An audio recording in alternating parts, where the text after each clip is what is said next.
Selamat datang di channel Pemuja Malam. Jangan lupa like, share, and subscribe ya. Terima kasih. Chapter 29. Kembali pulang. Nak, kamu serius besok akan kembali ke Jakarta?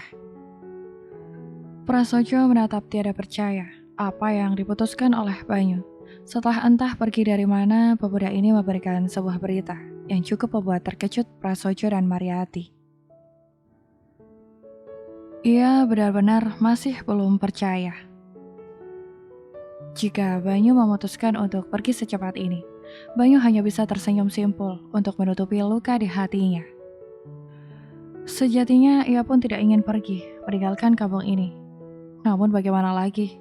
Ia harus realistis bahwa masih banyak yang harus ia selesaikan di kota.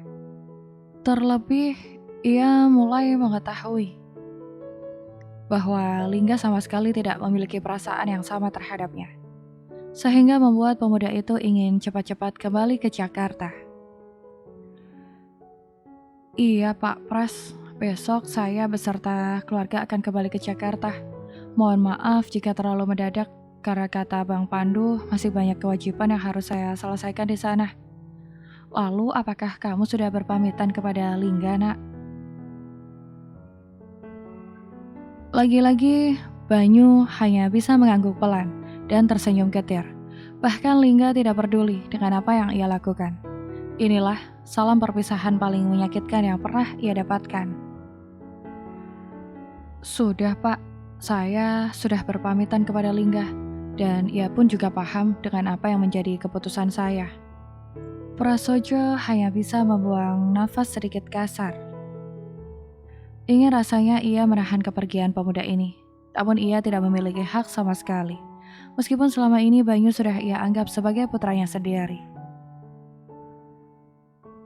Baiklah, kalau begitu Nak. Bapak hanya bisa mendoakan semua yang terbaik untukmu. Meskipun kamu sudah kembali ke Jakarta, jangan pernah lupa untuk menyempatkan diri mengunjungi Bapak di sini. Itu sudah pasti, Pak. Mungkin di setiap akhir bulan saya akan mengunjungi Pak Pras dan Bu Mar, karena bagaimanapun juga Bapak dan Ibu juga sudah saya anggap sebagai orang tua saya sendiri. Sementara itu, Filia yang tengah berdiri di balik tembok kamar yang mendengar ucapan antara Banyu dan Prasojo hanya bisa tertawa lebar. Keputusan Banyu untuk segera pulang ke Jakarta ia anggap bentuk tanggung jawab pemuda itu atas apa yang telah ia lakukan. Akhirnya, aku bisa menjauhkan Banyu dari janda gatal itu. Aku yakin Banyu semakin merasa bersalah dan tak lama kemudian ia pasti akan segera menikahiku.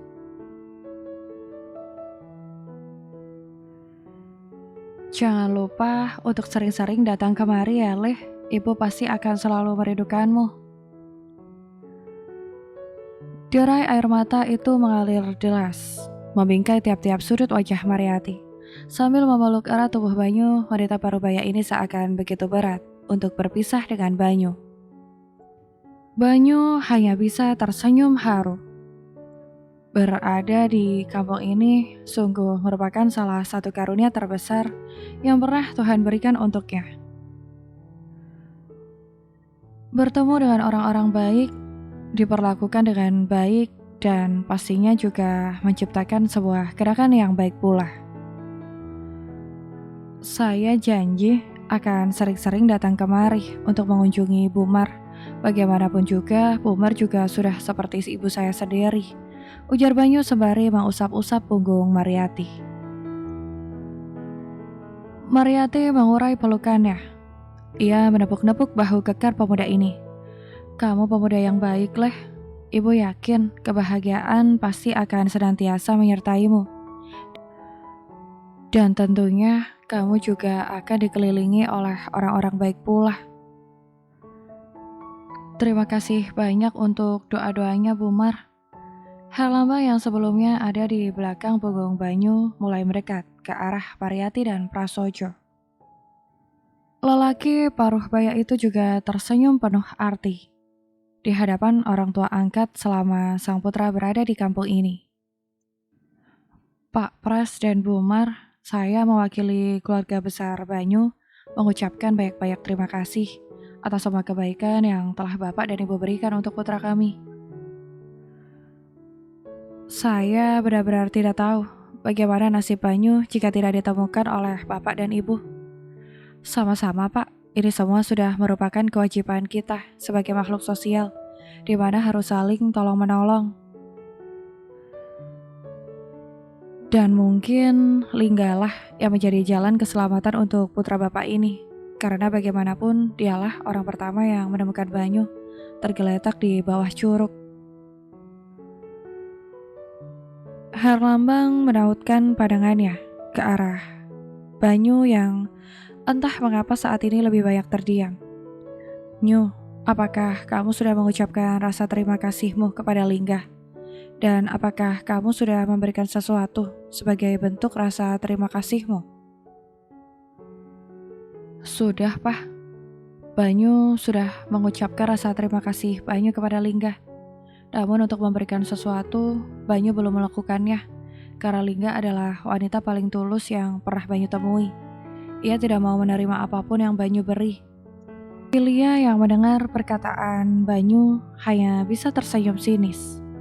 Bibirnya mencepik, seakan begitu jijik mendengar ada seseorang yang memuji rivalnya itu. Mana ada, di zaman sekarang wanita tulus, yang ada semua modus. Lagi pula, mengapa kamu ini polos sekali sih, Nyu? Masa tidak bisa membedakan mana yang tulus dan mana yang modus?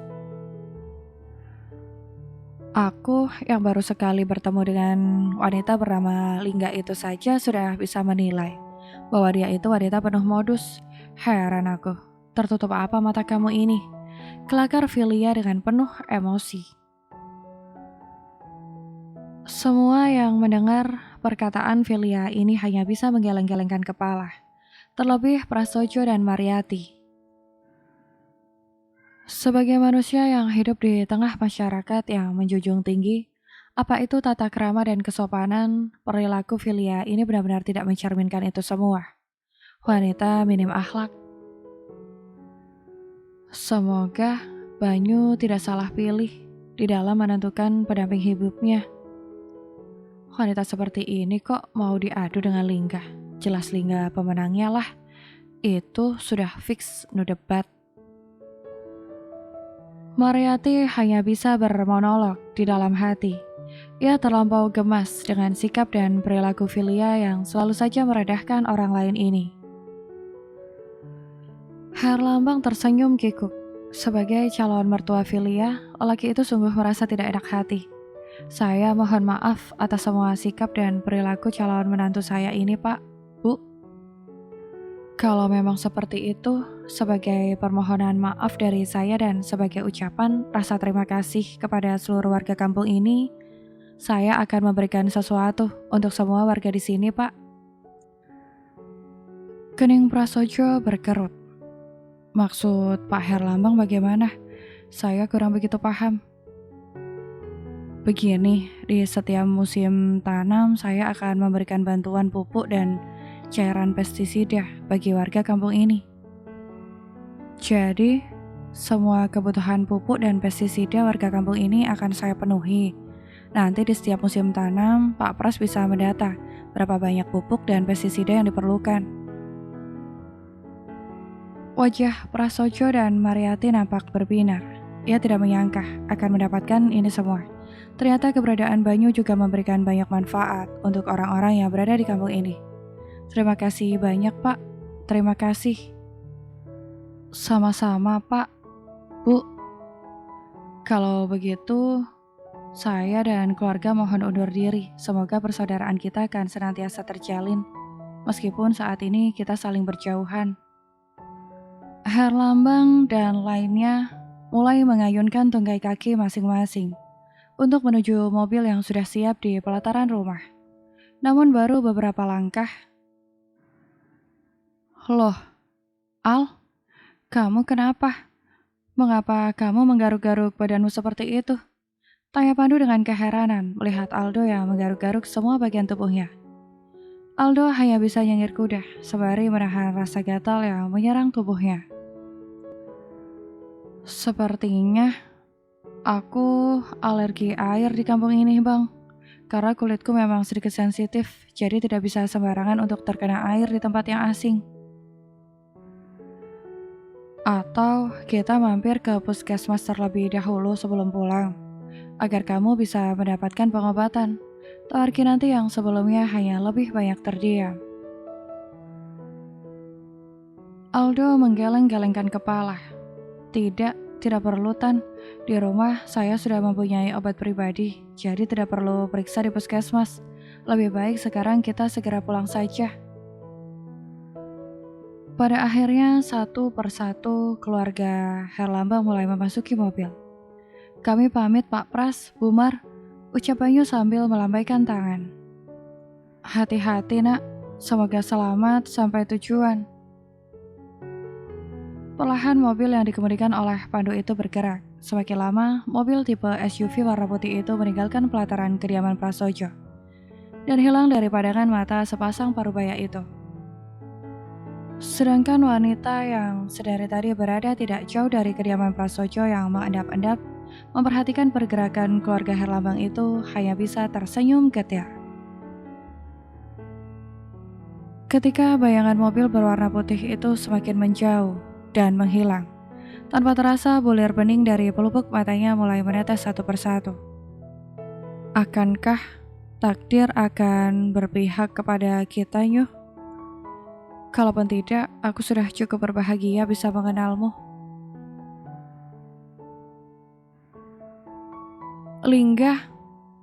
Lingga, buka pintunya. Suara pintu yang didobrak dengan kasar membuat Lingga yang sedang merebahkan tubuhnya di atas ranjang seketika melonjak. Kepalanya dipenuhi oleh tanya. Siapa gerangan yang datang bertemu malam-malam seperti ini? Sudah melebihi jam berkunjung, ditambah tamu ini tidaklah sopan. Karena tidak mengetuk pintu secara baik-baik, tapi lebih cenderung dengan seseorang yang sedang melakukan penggerebekan. Yang lebih mengherankan lagi, ada suara kerincing-kerincing, seperti suara gerobak penjual sate Madura yang sering lewat di depan rumahnya. Ia mencoba untuk beranjak dari ranjang dan berusaha untuk bisa menjangkau daun pintu itu, meskipun kepalanya terasa keliangan. Mbak Ningrum, Mas Heru. Lingga sedikit terkejut dengan kehadiran Mbak Yu dan mantan suami yang telah beralih status menjadi kakak iparnya ini, bertandang di rumahnya larut malam seperti ini. Terlebih dari raut wajah mereka seperti seseorang yang diburu waktu, entah apa yang sedang mengejar mereka. Apa kamu merupakan salah satu manusia yang tidak tahu malu dan tidak tahu diri? Ningrum melontarkan sebuah tanya sambil berserikap dada dan dengan raut wajah yang nampak begitu sinis. Entah apa yang terjadi, tidak ada angin, tidak ada hujan. Kakak kandung Lingga itu tiba-tiba datang seperti seseorang yang akan mengajak perang. Maksudmu apa, Mbak? Seharusnya pertanyaan itu yang aku tanyakan ke kamu. Apakah kamu tidak tahu malu dan tidak tahu diri karena telah mengusik ketentraman rumah tangga adikmu sendiri dan membuat berantakan? Ningrum sedikit terhenyak dengan apa yang diucapkan oleh Lingga. Dia tidak menyangka jika adiknya ini berani untuk memberikan serangan balik yang membuat dirinya keki. Hal itu tidak perlu dibahas, karena pada kenyataannya Mas Heru lebih memilihku, bukan? Itu tandanya kamu memang tidak bisa untuk mempertahankan keutuhan rumah tanggamu. Lagi pula, aku datang kemari bukan untuk membahas hal itu. Lingga hanya bisa menggeleng-gelengkan kepala dan berdecak pelan. Satu hal yang baru ia sadari, kali ini ada yang berbeda dengan penampilan Mbak Yunya ini. Kedua pergelangan tangan Ningrum dipenuhi oleh gelang keroncong, yang masing-masing tangan kira-kira 25 buah. Ia baru sadar, ternyata suara kerincing-kerincing khas penjual sate Madura itu berasal dari gelang-gelang yang dipakai oleh Ningrum. Kedua bola mata Lingga semakin terbelalak sempurna di saat melihat jemari tangan dan leher Ningrum yang juga dipenuhi oleh cincin-cincin dan kalung emas. Tidak tanggung-tanggung, ke-10 jari Ningrum dihiasi oleh cincin yang melingkar. Dan di leher wanita ini jika dihitung-hitung, ada 8 buah kalung yang panjangnya berbeda-beda. Lingga sampai keheranan. Dari mana Ningrum bisa mendapatkan semua ini? Padahal yang ia tahu kedua orang tuanya hanya meninggalkan sebuah rumah, yang itu pun juga tidak seberapa banyak nilainya. Lalu, apa maksud dan tujuan kamu kemari, Mbak? Ningrum menoleh ke arah Heru, yang sedari tadi juga sibuk dengan cincin-cincin batu akik yang melingkar ke 10 jemari tangannya. Mas, cepat kamu katakan apa yang menjadi tujuan kita datang kemari. Aku minta kamu segera meninggalkan rumah ini, Ling. Sekarang kamu bukanlah istriku lagi, dan kamu tidak berhak untuk tinggal di sini, karena rumah ini akan aku berikan untuk wanita yang saat ini menjadi istriku. Lagi, Lingga hanya bisa terkejut setengah mati. Apa kamu bilang? Aku harus pergi dari rumah ini. Tidak, aku tidak mau. Kamu jangan seperti itu, Ling. Kamu sudah bukan istri Mas Heru lagi. Jadi kamu tidak memiliki hak untuk tinggal di rumah ini. Teriak Ningrum dengan raut wajah yang dipenuhi oleh kekesalan. Bersambung.